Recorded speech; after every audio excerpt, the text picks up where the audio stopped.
তো চলে এসেছি আবার একটা মজাদার ধামাকাদার রেসিপি নিয়ে। তো আই থিঙ্ক তোমরা সবাই গেস করতে পারছো যে আজকে আমি কি বানাতে চলেছি। তো ইতিমধ্যে দেখেও নিয়েছো যে আমি বিরিয়ানি বানিয়েছি। তো আজকে একটু অন্য প্রসেসে বানিয়েছি, হোমমেড মশলাও ইউজ করিনি, রেডিমেড মশলা দিয়ে ইউজ করেছি, একটু প্রসেসটাও পাল্টে দিয়েছি। আগে আমার চ্যানেলে আছে চিকেন বিরিয়ানির রেসিপি, আর এটা মাটন। তো এখানে নিয়ে নিয়েছি বড় বড় পিস করে চর্বি সহ মাটন, আদা রসুনের পেস্ট, এখানে আছে পেঁয়াজের বেরেস্তা, এখানে বেরেস্তা ভাজার তেল, এখানে আছে ফ্যাটানো টক দই, আর এখানে লঙ্কা গুঁড়ো, আর এই যে রেডিমেড মশলা, বিরিয়ানি মশলা, এখানে গোলাপ জল, আর আছে কেওড়া জল, আর সঙ্গে আছে নুন। তো চলো এবার ম্যারিনেট করে তারপরে দেখা হচ্ছে। কিছুই না, এগুলো মাংসের সঙ্গে ভালোভাবে মেখে নিলেই হয়ে গেল ম্যারিনেশন। আর এদিকে আমি আলু সিদ্ধ করে ভেজে তুলে রেখেছি। এটা ডাইরেক্ট এবার যখন আমি লেয়ারিং করব তখন এটা ইউজ করব। তো আমি কিন্তু আগের ভিডিওতে আমি চিকেনের যখন বিরিয়ানি বানিয়েছিলাম ওটা আমি চিকেনের সঙ্গে রান্না করে নিয়েছিলাম, কিন্তু এটা আমি ভেজে ইউজ করব। এইখানে দেখো মাটনটা কত সুন্দর দেখতে লাগছে, কালারফুল মাখানোর পরে। আর ওই যে বিরিয়ানি মশলার মধ্যে গোটা মশলাগুলো ছিল, গরম মশলা, ওগুলোই ওখানে দেখা যাবে, গোলমরিচ, এলাচ, লবঙ্গ। তো বেরেস্তা আমি কিছুটা রেখে দিয়েছি, এটা আমি লেয়ারিংয়ে ইউজ করব। তো চলো এখানে ম্যারিনেশন হয়ে গেছে, এখন আমি এটাকে ঢেকে 1 ঘন্টা স্ট্যান্ডিং টাইমে রেখে দেবো। মিনিমাম 1 ঘন্টা রাখতে হবে, নাহলে ম্যারিনেশন সুন্দর না হলে রান্নাটা সুন্দর হবে না। তো এখানে নিয়ে নিয়েছি চাল ভাত রান্নার জন্যে। চালটা ভালো করে 3-4 বার ধুয়ে, যতক্ষণ না সাদা পানি বেরোবে ততক্ষণ ধুতে হবে, ধুয়ে এটাকে ভিজিয়ে রাখতে হবে। আর ভাত রান্নার জন্য আমার লাগছে গোটা গরম মশলা, নুন, লেবু, আর হচ্ছে তেল। এগুলো আমার ভাত রান্নাতে লাগবে। তো চলো এবার মাংস রান্নাতে চলে যাই। বেরেস্তা ভাজার যে তেলটা ছিল ওটা দিয়ে আমি মেখে রেখেছিলাম অর্ধেকটা, আর অর্ধেকটা আমি বাঁচিয়ে রেখেছি, ওটাতেই আবার মাংসটা কষাবো। তো এখানে বেরেস্তা ভাজার তেলটা গরম করে নিচ্ছি। গরম করে নেওয়ার পরে আমি ওই তেলের মধ্যে দিয়ে দেব গরম মশলা, গোটা গরম মশলা দেব। তারপর আমি ওর মধ্যে মাংসটা ভাজা ভাজা করে নেব। মাংসের কালারটা থেকে বেশ আমি জাস্ট চোখ ঘোরাতে পারছি না, এত সুন্দর কালার হয়েছে, আর খেতেও দারুণ টেস্টি হয়েছিল। আমি ভেবেছিলাম রেডিমেড মশলাতে ভালো লাগবে না, কিন্তু সুন্দর হয়েছে। প্রসেস ঠিকঠাক থাকলে সব কিছু সুন্দর হবে। তো স্কিপ করো না, ভিডিওটা পুরোপুরি দেখো, তোমাদেরও আশা করি এরকম সুন্দর হবে। তো তেলটা গরম হয়ে গেলে আমি তেলের মধ্যে গোটা গরম মশলা দিয়ে এবার মাংসর পিসগুলো দিয়ে দিচ্ছি। দিয়ে এটাকে 20 মিনিট ধরে ভালো করে ভাজা ভাজা করে নিতে হবে। এই যে দেখো আমার ভাজা ভাজা হয়ে গেছে, পুরো তেল উপরে উঠে এসছে। ঠিক এই টাইমে আমি এটাকে ট্রান্সফার করব প্রেশারে। প্রেশার কুকারে এটা দিলে এটা সিটি দিয়ে নেব কটা লো ফ্লেমে। এটাতে কিন্তু আর আমি জল ইউজ করব না, জল ইউজ করলে সেটা বাজে হয়ে যাবে। তো ওই জলেই, ওটা থেকেই জল বেরোবে, সেটাতেই রান্না হবে। ওটাকে লো ফ্লেমে করে রান্না করে নিতে হবে। এদিকে আমি ভাতের জল বসিয়ে দিয়েছি, তো ওর মধ্যে দিয়ে দিয়েছি তেজপাতা, গোটা গরম মশলা, নুন আর তেল।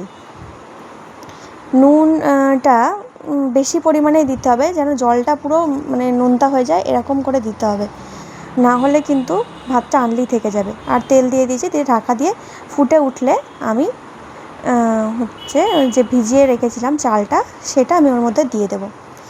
এবার চালটা দিয়ে দেওয়ার পরে আর কোনো কাজ নেই। তারপরে ঢাকা চাপা দিয়ে রাখার পরে যখন চালটা ফুটে উঠবে ততক্ষণের অপেক্ষা। ফুটে উঠলে তারপর ওর মধ্যে দিয়ে দিতে হবে লেবুর রস। লেবুর রসটা দিলে কি হয়, ওই যে ভাতটা একদম ছাড়া ছাড়া হয়, আর ভাতটা মানে একটা ভাতের গায়ে একটা ভাত লেগে যায় না, সুন্দর হয়। আর চালটা চেষ্টা করবে 1 ঘন্টা ধরে ভিজিয়ে রাখার। যত মানে বেশিক্ষণ ভিজবে, 1 ঘন্টা ভিজিয়ে রাখলে ভাতগুলো অনেক লম্বা লম্বা হয়। আর লেবুর রসটা দিলে কি, একটার গায়ে লেবুর রসের তেলটা ইউজ করতেই হবে, ওই দুটো জিনিস দিলে আর ভাত একটার গায়ে একটা লেগে যাবে না। তো আমার ভাতটা হয়ে গেছে, ভাতটা 80% করতে হবে। তো আমার ভাতটা হয়ে গেছে, এদিকে মাংসও হয়ে গেছে। তো মাংসের মধ্যে মাংস আমার সিদ্ধ হয়ে গেছে পুরোপুরি। আর দেখো সব তেল বেরিয়েছে, এর মধ্যে কিন্তু কোনো জল নেই। তো তেলটাকে আর মাংসটাকে আমি আলাদা করে নেবো। এখানে তেলটা ওই যে আলাদা করে ঢেলে নিয়েছি, এটা আমি বিরিয়ানিতে ইউজ করব। আর এইখানে মাংসর পিসগুলো আমি আলাদা তুলে নিয়েছি। এইখানে ওই যে ভাজা আলুগুলো আছে বিরিয়ানি মশলা, এটা হোমমেড আছে। আর এই যে কেওড়া ওয়াটার, রোজ ওয়াটার, এখানে ঘি, মিঠা আতর আর ফুড কালার, দুধ আর পেঁয়াজের বেরেস্তা। তো এখানে আছে ভাত। তো ভাতটাকে আমি একটু কালার করব। ওই ফুড কালার ইউজ করি না সাধারণত, তো আজকে একটু ইউজ করলাম। তো ফুড কালার ইউজ করার জন্য আমি তো জল তো দিতে পারি না, সেই জন্যে আমি কী করব, আমি এটাতে অনেক সুন্দর ফ্লেভারও আসবে। আমি গোলাপ জল আর কেওড়া জল নিয়ে ওর মধ্যে ফুড কালার দিয়ে দিয়েছি 1 চিমটি। বেশি দেবে না, বেশি দিলে কিন্তু একদম তেতো হয়ে যাবে আর কেমন একটা গন্ধ হয়ে যাবে। ফুড কালার অল্প দিলেই তাতে কালার চলে আসে। তো এইটা আমি সুন্দর করে স্প্রিঙ্কেল করে উপর থেকে ছড়িয়ে দেবো। ভাতটা সরিয়ে সরিয়ে ছড়াবে, তাহলে সবটা ভাতে কালার হয়ে যাবে। তো সরিয়ে সরিয়ে এটা উপরে হয়ে গেছে, তারপর আবার সরিয়ে আবার নিচটাতে আমি ছড়িয়ে দিচ্ছি। তো আমার হয়ে গেছে কালার দেওয়া। এবার আমি লেয়ারিংয়ে চলে যাব, যেটা মেন কাজ। তার আগে আমার দুধটাকে রেডি করতে হবে। তো দুধের মধ্যে আমি দিয়ে দিচ্ছি চিনি একদম সামান্য পরিমাণে, দিয়ে দিচ্ছি রোজ ওয়াটার, কেওড়া ওয়াটার, আর দেবো হচ্ছে আমি অল্প ফুড কালার, একদম সামান্য ফুড কালার, আর দিয়ে দেবো মিঠা আতর। মিঠা আতরও কিন্তু বেশি ইউজ করবে না, অনেকটা কিন্তু ইউজ করলে সেটা আর খাওয়া যাবে না। ওই 3-4 ফোঁটা মতো ইউজ করবে। তো রেডি হয়ে গেছে, আমি হচ্ছে ফুড কালার মিশিয়ে নিচ্ছি। এইবার আমার হচ্ছে মেন কাজ, লেয়ারিং। বিরিয়ানিতে ভাতটা সুন্দর হলে, ছাড়া ছাড়া হলে, লেয়ারিংটা ঠিকঠাক হলে ব্যাস। তো চলে এসেছি লেয়ারিংয়ে। তো লেয়ারিংয়ে আমি কী করব, একদম নিচে না আমি যে মাংসের যে তেলটা আমি আলাদা করে রেখেছিলাম ওটা আমি নিচে দিয়ে দেব। ভাতটা নিচে লাগবেও না। তো তারপরে আমি ভাতটা একদম নিচে ভাতটা ছড়িয়ে দেবো। দেওয়ার পরে দিয়ে দিচ্ছি আমি বিরিয়ানি মশলা, তারপরে কিছুটা পেঁয়াজের বেরেস্তা দিয়ে দেবো। পেঁয়াজের বেরেস্তা দেওয়ার পরে আমি ওর মধ্যে আলু আর মাংসের পিসগুলো সুন্দর করে সাজিয়ে নেব। আর ওই যে মাংসের যে তেলটা, ওটা হচ্ছে আমি অল্প করে ছড়িয়ে দেবো। আর দেবো ঘি। লেয়ারিংয়ে কিন্তু ঘিটা আমার ইউজ করতেই হবে। আর যখন আমি নামাবো দম থেকে খাওয়ার আগে, তখন একবার ঘি ইউজ করতে হবে। তো মাংসগুলো দেখো কত সুন্দর হয়েছে, যেমন গলে গেছে। কালারটা দেখো শুধু মাংসের কত সুন্দর হয়েছে, আর খেতে তো দারুণ টেস্টি হয়েছিল। আর উপর থেকে ছড়িয়ে দেবো এই যে দুধটা, দুধের মধ্যে কিন্তু সব ফ্লেভার লুকিয়ে আছে। তো দুধটা দেওয়ার পরে সেমভাবেই আমি আরেকটা লেয়ারিং করে একদম লাস্ট দেখাচ্ছি, মানে একদম উপরে আমি কী দিয়েছি। আমার আরেকটা লেয়ার হয়ে গেছে, হয়ে তারপর লাস্ট যখন ভাতের উপরে আমি লাস্ট লেয়ারিংয়ে আমি হচ্ছে উপরে বিরিয়ানি মশলা দিয়ে দেবো, বেরেস্তা দিয়ে দেবো, ঘি আর দিয়ে দেবো, মানে ওই সেম জিনিসই ইউজ করছি, আলাদা কিছু না।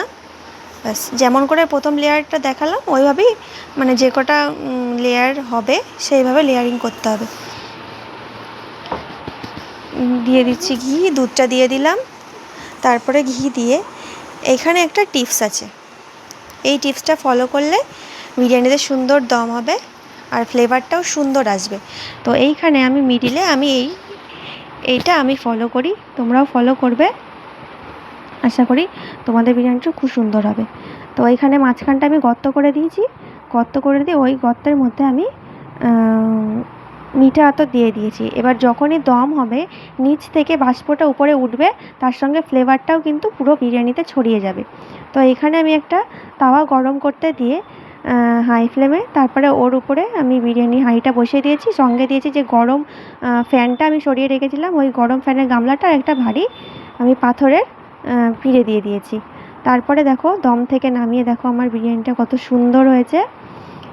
আর যেহেতু আমরা বাড়ি খাবো, মানে কোনো আত্মীয় খাবে না, ওই জন্য আমি প্লেন করেছি। বেশি মশলা বেশি তেল আমি ইউজ করি না, বেশি তেল ইউজ করলে খেতে চাই না। তো প্লেনই রেখেছি। দেখো কত সুন্দর সফটি আর জুসি হয়েছে মাংসটা, আর আলুটা একদম সুন্দর গলে গেছে, রাইসটা অনেক ঝরঝরে হয়েছে। তো এবার এদের রিভিউ নেব আমি। খেয়ে বল কেমন হয়েছে। অনেক মজা মজা মজা। খেয়ে তো বল। মনু বলো। দাঁড়াও মনু বলো। তো শুনে নিয়েছো ওদের রিভিউ। আমার ভিডিওটা যদি তোমাদের ভালো লেগে থাকে তো অবশ্যই লাইক কমেন্ট শেয়ার করবে। আর আমার চ্যানেলে নতুন হয়ে থাকলে এরকম আরও সুন্দর সুন্দর ভিডিও পেতে আমার চ্যানেলটা সাবস্ক্রাইব করে আমার পাশে থাকবে। তো চলো আজকের মতো টাটা, দেখা হবে আর কোনো নেক্সট ভিডিওতে। সবাই ভালো থেকো।